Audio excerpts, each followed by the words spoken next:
for Daryl Tuffy, who will open up this third one-dayer. Gilchrist on strike. And Gilchrist on the move straight away.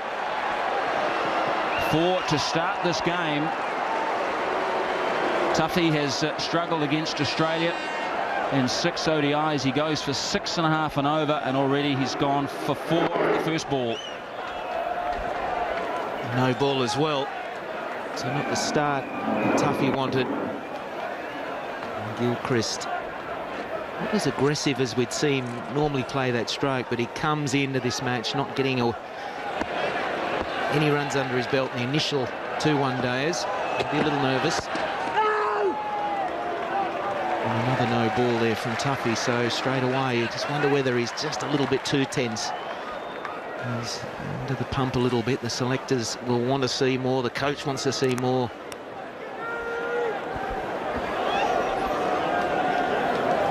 .35 the average for Gilchrist, similar to that of Nathan Ashton. Strike rate is right up there though, 94 10/100ths. Off to a good start, Adam Gilchrist, the best striker in the world. Wait there, no. That's Hamish Marshall behind point, and this is a horror start for Tuffy. 3 times he's overstepped. Hamish Marshall is behind point, James Marshall is in front in the cover position.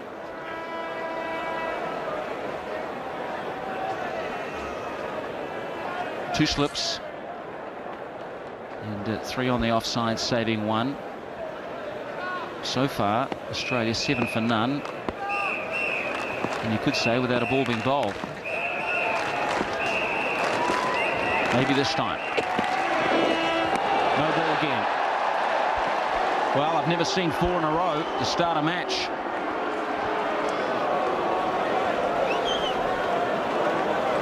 It would have been a wide if it wasn't a no ball, so it still would have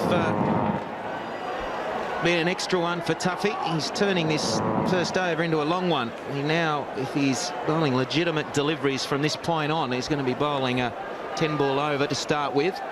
Australia 8 runs, and that's a very good start for them, with only 1 scoring stroke. And another one. A little bit different. He doesn't overstep this time, but it's too far down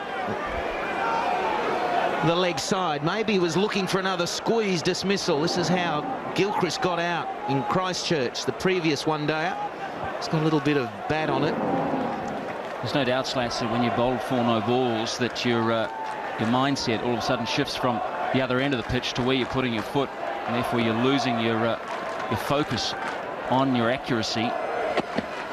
And another wide there. He's clearly worried about his front foot. This is, well, that's what you've got to do when you're the skipper. You've just got to hold things down. So Fleming is going to come down and have a chat.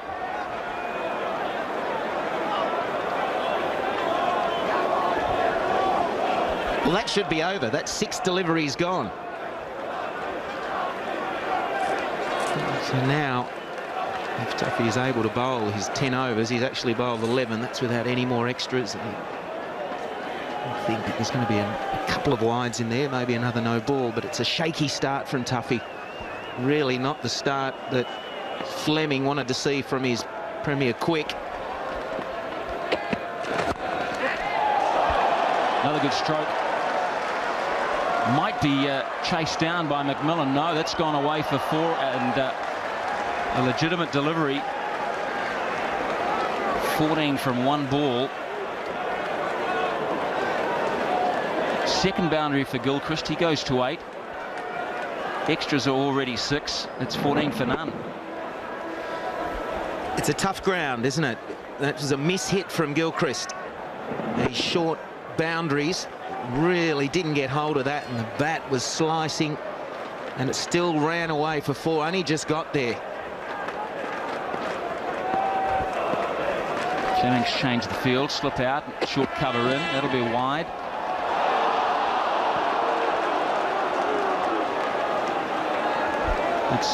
It's not a pleasant feeling, and everyone goes through it in their careers, where whether it be as a batsman, a bowler, or a wicketkeeper, even in the field, just the mind starts to betray you.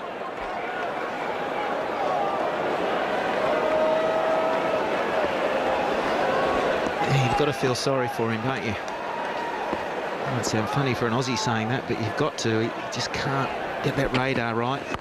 There we go. And the big cheer, as you'd expect. That's better. That'll give him a lot of confidence. Might stop Stephen Fleming chewing his fingernails there at first slip as well.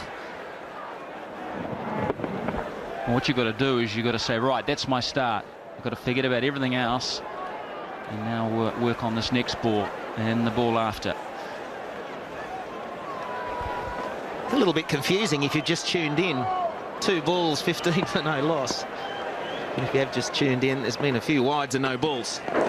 And another one. Dear, oh dear. Well, Fleming's already once taken a bit of a stroll down to have a chat, try and settle his nerves, just give him the basics, and he's probably saying, look, just forget holding it down the seam, hold it across the seam so there's nothing through the air for you. And let's just get this over, done with. You just got to get through. It's a tough time for Tuffy, and you've got to feel sorry for him.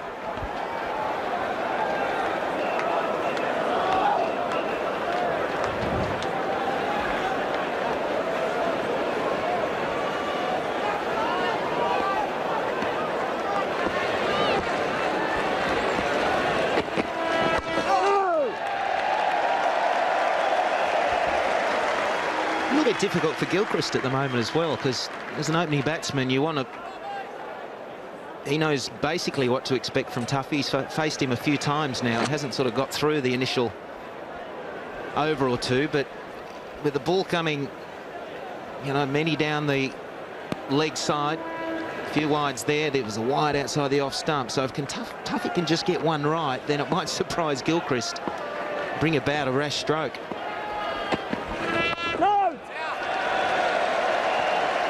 Be very difficult at times facing a bowler that's all over the shop. A guy like Shoaib Akhtar can be extremely difficult to face at times. Different to Tuffy because he bowls probably 15k quicker, but he's at certain days he's all over the place, and then when he gets it right, you're not really expecting it to be on line and a good length. So Tuffy can make the most of these extra deliveries he has to bowl, and there's a few of them.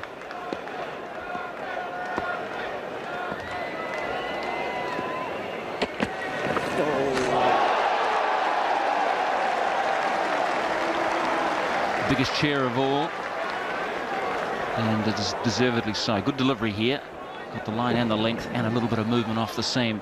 You know, he's so good at bowling the first over of a test or one-day international. 14 times he's done it for New Zealand and picked up a wicket. So this is really the other extreme, and a real shock, I'm sure.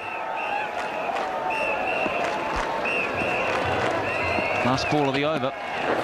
And well left by Gilchrist. 16 for none, Australia.